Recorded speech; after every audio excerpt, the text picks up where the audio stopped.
Olá pessoal, na aula de hoje a gente vai falar sobre uma das civilizações fluviais mais antigas da história e uma das que tem a cultura mais rica e interessante, que é a civilização chinesa. Então hoje a gente vai ver um pouco mais sobre a história da China. Então vamos lá. Então, primeira coisa, relembrando, nós estamos estudando as civilizações fluviais. Quando o homem se torna sedentário, quando ele começa a ficar num lugar fixo, ele vai desenvolver civilizações perto dos rios. E as civilizações que nós estudamos, as mais antigas da história, são as chamadas civilizações fluviais. A primeira que nós já estudamos é a civilização da Mesopotâmia, Lembrando que Mesopotâmia significa entre rios e se desenvolveu entre os rios Tigre e o rio Eufrates. Uma das civilizações fluviais mais antigas e conhecidas é a civilização do Egito, que nós ainda vamos ver.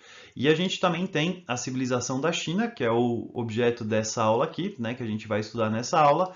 E a gente tem também a civilização da Índia, que se desenvolveu entre o rio Indo e o rio Ganges, e você também teve o desenvolvimento de vários povos, vários reinos diferentes nessa região. E na aula de hoje a gente vai ver uma dessas civilizações, uma das civilizações fluviais, que é a civilização da China. Tá? Então, vamos lá. Então, como é uma civilização fluvial, ela se desenvolveu perto de rios. E no caso da China, nós temos dois rios que são os rios principais, e entre esses rios a gente teve o desenvolvimento da civilização chinesa. Os dois rios que nós temos são os seguintes. Tem os nomes deles aqui, eu vou tentar ler, Shangjiang, tá? E Huanghe. Tá? Esses rios aqui, eles são rios que têm esses nomes em chinês, mas traduzindo esses nomes do chinês para o português, nós podemos chamar eles de rio amarelo e de rio azul. Então, por que eles têm esses nomes? Se você olhar as imagens que nós temos aqui, você consegue perceber por que esses rios são chamados de rio amarelo.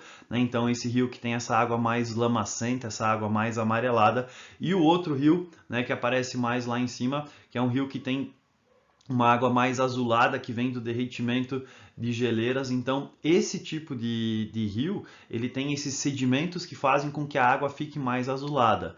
Então, você tem esse rio cheio de nutrientes, lamacento e tal, que é um rio que traz muita vida para aquilo que for plantado em volta, que em chinês, o seu nome significa rio amarelo, e você tem esse outro rio também cheio de nutrientes, que em chinês o seu nome significa rio azul. E perto desses rios que você tem o desenvolvimento da civilização chinesa. Tá? Então a civilização chinesa se desenvolveu perto dos rios Amarelo e do rio Azul. E perto desses rios, a gente teve o desenvolvimento de vários reinos diferentes. Tá? Então a China não era unificada logo no começo, mas ela tinha vários reinos diferentes. Aqui no canto você tem um mapa, onde é que você consegue ver o rio Amarelo e você consegue ver o rio Azul, e você tem em volta diversos reinos diferentes. Tá? São 7, 8 reinos diferentes que formam essa região que mais tarde vai ser a China. E entre esses reinos, você tem o que nós chamamos de dinastias. O que é dinastia?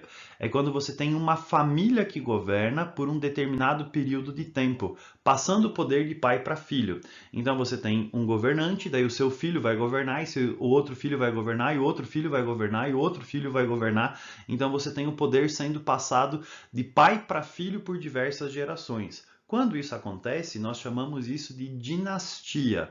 Então, o que aconteceu na China? Você tinha entre os rios, em volta dos rios Amarelo e Azul, você teve o surgimento de vários reinos diferentes, e alguns desses reinos eles foram governados por várias dinastias por um longo período de tempo, até um período mais ou menos por volta de 200 antes de Cristo. O que aconteceu por volta aí de 200 a.C.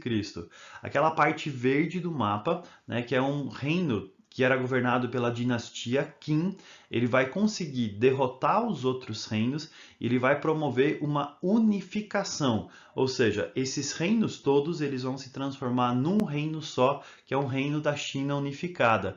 E o responsável por fazer isso é aquele personagem que aparece lá em cima, que é da dinastia Qin, Qin Guangcheng, tá? Então esse cara aqui, Qin Qin Huang, né, que foi o responsável por fazer esse processo de unificação da China. E tem um negócio que é bem interessante a respeito dele. Ele é considerado o primeiro imperador dessa China unificada. E ele, uma das coisas que ele tinha pavor, uma das coisas que ele tinha muito medo era medo da morte. Então ele vai tentar fazer algumas coisas para adquirir a imortalidade, né? Então ele pede para os médicos dele encontrarem para ele um elixir da imortalidade, né? Dizendo para eles, ó, façam aí uma poção, encontrem algum remédio, encontrem alguma coisa que me torne imortal. E os médicos foram pesquisando, procurando diversas coisas diferentes, e o que eles começaram a ministrar para ele foi pequenas doses de mercúrio. O mercúrio é um metal que tem uma característica interessante, é um metal que em temperatura ambiente ele fica em estado líquido, tá? Então ele não fica sólido em temperatura ambiente, e ele começou a tomar pequenas doses de mercúrio como se fosse um elixir da imortalidade. Problema aqui, o mercúrio é um metal pesado e extremamente tóxico. O que significa isso? Quando você toma, ele fica no seu corpo, tá? Ele não sai do seu corpo e ele vai te envenenando aos poucos. Então, esse imperador Qin Shi Huang, quando ele estava acreditando que ele estava adquirindo a imortalidade tomando mercúrio, ele na verdade estava sendo envenenado aos poucos, né, sem querer pelos seus médicos. E quando ele morre, a gente tem uma das mais belas histórias, ou um dos maiores monumentos da história da China, né, que são os guerreiros de terracota, que é o que você tem aqui. Então, o que aconteceu? Quando o imperador Qin Shi Huang morreu, ele foi enterrado em um grande mausoléu, né? Então, lá em cima você tem a tumba dele, né? Colocaram ele num caixão. Nesse caixão eles construíram uma tumba. Em volta da tumba eles construíram um mapa de toda a China unificada, né, que é isso que aparece aqui atrás de mim. Tá? Então você tem esse mapa todo feito da China, de todas as terras que ele conquistou. Os rios da China eles foram representados através de rios de mercúrio líquido, tá, que eles colocaram nesse mapa. E para proteger essa tumba, eles construíram um grande mausoléu. E esse mausoléu ele era protegido por um exército de guerreiros de terracota. Tá? Terracota é um tipo de argila, é um tipo de material que eles utilizavam para esculpir guerreiros, como aparece lá no canto. E você tem aí 5, 8 mil guerreiros, né? Você tem uma das imagens aqui em cima que mostra esses guerreiros todos protegendo a tumba do imperador Qin Shi Huang. Tá? E uma das coisas bem interessantes sobre esses guerreiros de terracota é que nenhum é igual ao outro.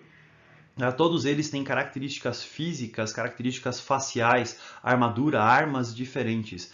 Então você tem um monte de guerreiros diferentes, mas todos eles foram esculpidos diferente para mostrar essa diversidade, para mostrar que eram vários guerreiros diferentes protegendo a tumba do imperador Qin.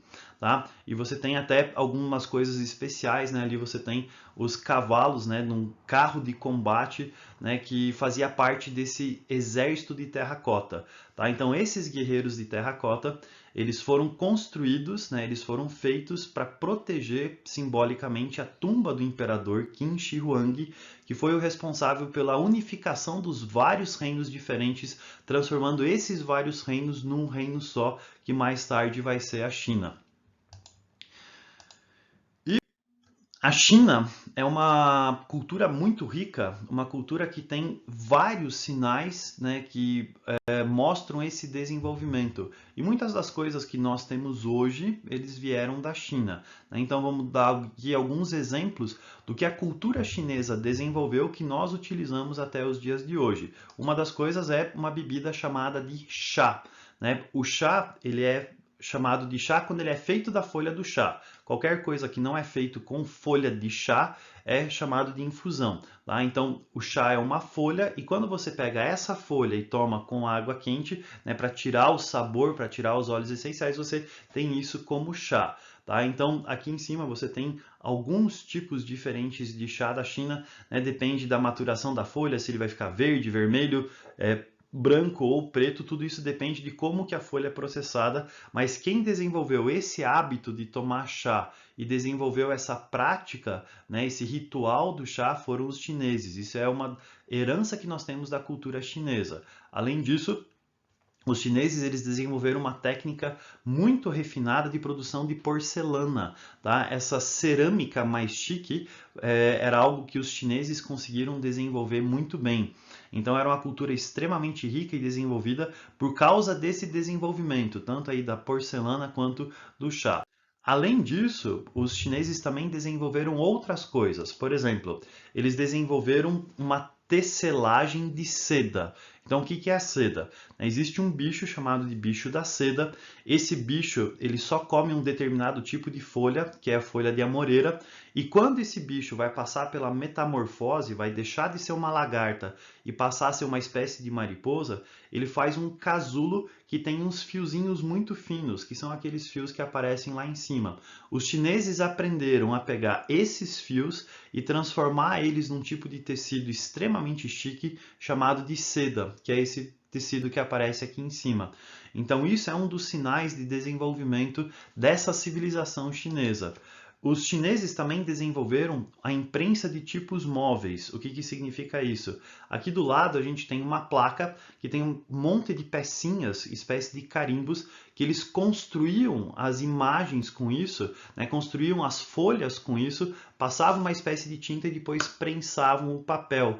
E com isso eles conseguiam reproduzir páginas, textos muito mais rápido. Tá? Então, os primeiros a desenvolverem um tipo de imprensa, até antes do Johannes Gutenberg desenvolver isso lá na Europa no século XV, foram os chineses. Os chineses também desenvolveram um tipo de papel que nós usamos hoje, né, que é o papel de celulose. Então, antigamente se usava papiro, se usava pergaminho, que vem do couro do animal, e quem desenvolveu o papel que nós usamos hoje, né, que é um papel de origem vegetal, que vem de uma parte da planta, né, que é a celulose, foram os chineses. E uma outra coisa que os chineses desenvolveram foi esse pó preto aqui em cima, que é uma mistura de 3 elementos químicos diferentes que se chama de pólvora. E a pólvora ela é altamente inflamável, ou seja, uma fagulha faz isso daí pegar fogo. E os chineses desenvolveram a técnica de fazer a pólvora e utilizar ela como arma, né? Então ali no canto você tem um guerreiro chinês utilizando uma espécie de foguete, né, uma espécie de cometinha que eles utilizavam, né, que era uma arma feita de pólvora. E mais tarde os chineses são os primeiros que vão misturar a pólvora com o bronze e juntando esses dois conhecimentos eles vão construir os primeiros canhões. Então por que eu estou trazendo todas essas coisas? Eu quero que você entenda que a China é uma das civilizações mais desenvolvidas que a gente teve no mundo antigo. E muitas das coisas que nós utilizamos hoje foram desenvolvidas pelos chineses. E muitas das coisas que os europeus não conheciam, por exemplo, o papel ou a pólvora, são coisas que eles mais tarde vão conhecer com os chineses. Então a China é uma civilização muito antiga que se desenvolveu em torno dos rios Amarelo e do Rio Azul. Tinha vários reinos diferentes que se unificaram pela dinastia Qin e é uma civilização que teve vários sinais de desenvolvimento, produzindo muitas coisas que nós consumimos até hoje, que são parte da nossa civilização até hoje, como esses exemplos que eu trouxe para vocês. Beleza? Na próxima aula eu vou trazer uma curiosidade para vocês a respeito da China. Abraço!